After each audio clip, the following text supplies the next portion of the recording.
An American flag is a patriotic symbol, but it's also a reason to start an angry discussion. In the Chicago 8 trial, the court attempted to work against anti-war sentiment by charging members of the Yippie and counterculture movements of conspiracy and inciting to riot. However, the Yippies were successful in exploiting the mistreatment of the defendants and the bias of the court, garnering the support of the media throughout the trial. America was a nation in turmoil in the late 1960s. New social forces, such as the counterculture, dominated the lives of many young Americans. The Vietnam War had been dragging on for years, and people were demanding active Vietnamization. Civil rights became the main subject of heated controversy as supporters struggled to gain recognition for the African American cause. While the government actively attempted to pacify these rising tensions, the people of America became the most powerful force dictating the social order of the United States. The Yippies were a dominant social force in the 60s, established as the voice of the counterculture and anti-war protests. Spurred by a desire for liberty and an identity in the cultural crisis, the Yippies emerged under the slogan, "We are a people, we are a nation." Their new nation encompassed the values of free speech and anti-war, two of the most important causes that young Americans fought for in the 60s. The guys whose names you remember, or whose names you read in the books, are the guys who were desperate to get in front of the cameras and run their mouths. The Yippies were capable of very theatrical and well-played-out public actions. This ability inevitably resulted in the media's attention. Defiance, pranks, spontaneity, and mischief were the classic qualities of their public demonstrations. Abbie Hoffman himself once said of the Yippies, "It's all conceived as a total theater, with everyone becoming an actor." He believed that politics had become theater and magic, and that it was manipulation of imagery through the mass media that was hypnotizing the Americans, making them accept a war that they didn't really believe in. I went to a couple of the finest peace marches in Washington, D.C. There must have been 300,000 people there. Wow. Media reported as 50,000. And then a week later in the newspaper, there's a picture of a crowd of about 200 in Tewksbury that said 50,000 people showed up for a pro-war rally, except they only got 200 of them in the picture somehow. Yeah. So that was the best example I know of the media putting out pure nonsense. Yeah. Although they were sometimes criticized for large-scale public disobedience, they treated politics and culture as one, which was clearly shown through their mockery of politics in many demonstrations and protests they held. Pegasus the Pig was a typical example of their frequent political ridicule. Although Pegasus was only a pig, the Yippies nominated him in the 1968 election, demanding that others treat him as a legitimate candidate. His role in the presidential race revealed much about the way the Yippies viewed the actual candidates of the election. The pig over-dramatized the worthlessness of Humphrey and Nixon, and yet made a point about the Yippies' belief about the futility of politics. They wanted to bring the system down to change people's fundamental thinking about power and how it's exercised. Pegasus was an absurdist attack on both major American political parties and on the political system of the day. The Yippies were expressing a political point in cultural terms. In these ways, the Yippies were accomplished at making solid points with seemingly ridiculous things. Important, however, is the reason behind the huge Yippie success. The Yippies were extremely adept at attracting the media's attention. In 1967, they performed an exorcism on the Pentagon, in which they attempted to levitate the building and drive away the evil spirits that supposedly resided inside. Not only were the Yippies extremely successful in attracting the media's attention, but they were also skilled at manipulating its views sympathetic to the Yippies. In 1968, leaders of the Yippies and National Mobilization to End the War in Vietnam, MOBE, organization met to plan a riot at the upcoming Chicago Democratic National Convention in Chicago. The intents of MOBE were politically focused, while the Yippies pressed for a liberal lifestyle. Pretty tough on somebody like myself. I was, 21, I think, something around that. And you want to go with it because it's very emotional, but at the same time, you got to tell yourself, none of my business, that. President of the United States! At the convention, while the Democrats gathered to nominate a presidential candidate, 10,000 to 15,000 hippies, yippies, and members of MOBE protested in the International Amphitheater, from Lincoln Park to Grant Park. They were met by a force of 12,000 police officers and 6,000 National Guard troops. Meanwhile, these protests were being documented by an international press group of over 1,000 reporters. The media broadcasted as the protesters chanted, "The whole world is watching."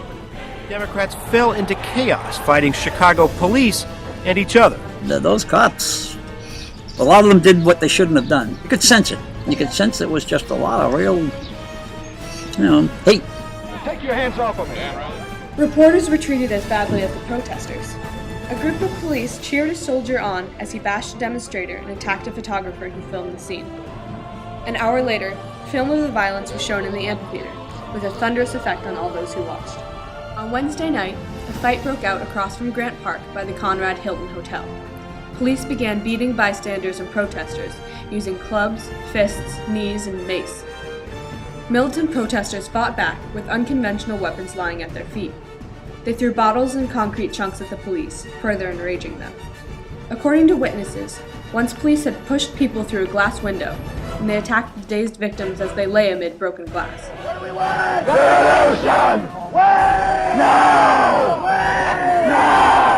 There were hundreds of injuries, but no deaths. A national inquiry, chaired by the Chicago Crime Commission Director Daniel Walker, called the confrontations between police and protesters a police riot. The city, however, blamed the disturbances on extremists and provocative activists. Voices of angry protest are heard throughout the land. The chaos of the 1968 Democratic National Convention in Chicago led to the infamous Chicago 8 trial, later called the Chicago 7 trial, in which organizers of the protests were charged with rioting and conspiring to riot. The 8 initial defendants were Bobby Seale, head of the Black Panther Party, Tom Hayden, co-founder of SDS, Jerry Rubin and Abby Hoffman, founders of the Youth International Party, veteran pacifists and Mobilization to End the War in Vietnam, MOBE, leader David Dellinger, and academics Lee Weiner and John Freunds. By June 13, 1969, the defendants called themselves the Conspiracy. Yippies use the Chicago 8 trial itself as a venue for all kinds of guerrilla theater. And so probably, my favorite, or certainly the most famous example of that would be when they come dressed in judges' robes, as an affront to Judge Hoffman. And he orders them to remove their robes. And what are they wearing under the robes? They're wearing Chicago police uniform. At the conclusion of the trial in 1970, all 7 defendants were found not guilty of conspiracy. Freunds and Weiner were acquitted completely, while the remaining 5, Hoffman, Rubin, Dellinger, Hayden, and Davis, were convicted of the intent to incite a riot at the convention. Later in 1972, however, these convictions were reversed due to the common belief of the biased nature of Judge Hoffman's court. There is no meaning in this court, but there is no law in this court.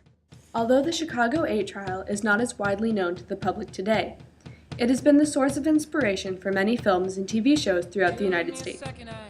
One particularly popular image has been that of the binding and gagging of the defendant Bobby Seale. This image has been satirized and depicted in films from the 1971 Peter Watkins film, Punishment Park, to Woody Allen's 1971 film, Bananas. In addition to the satirical adaptations of the trial, documentaries like the 1987 HBO docudrama Conspiracy, The Trial of the Chicago 8, have reenacted the trial using trial transcripts as sources for the script. Most recently, in May of 2012, a new film entitled The Chicago 8 premiered starring esteemed actors like Gary Cole and Mayim Bialik. In all of these adaptations, the defendants have been portrayed as innocent and abused, while Judge Hoffman and the court are repeatedly portrayed as biased, brutal, and racist. All that is old, ugly, bigoted, and repressive in this country. And I will tell you that the spirit at the defense table will devour you and your sickness in the next generation. Ultimately, the Yippies succeeded because of their use of the media to broadcast their views. Their flamboyant expressions of liberal beliefs about politics and culture gained momentum in the media. Through their absurdity at the 1968 Chicago Democratic National Convention, the Yippies managed to bring their views to court. In the Chicago 8 trial that followed, the court was extremely biased and the defendants were sorely mistreated. The media caught on to the illegitimacy of the trial, and ultimately, the Yippies succeeded in gathering public support. In some ways, Yippie wins out because their style of symbolic politics kind of comes to replace the concrete trading of votes, money, and benefits that had defined American politics. Although the Yippies may not have been acknowledged as a legitimate organization because of their absurdity, they were successful in communicating their political and cultural views to the American public through their demonstrations in the Chicago 8 trial. Political pigs, your days are numbered. We are the second American Revolution. We are winning. Yippee! Sabotage what's that guy?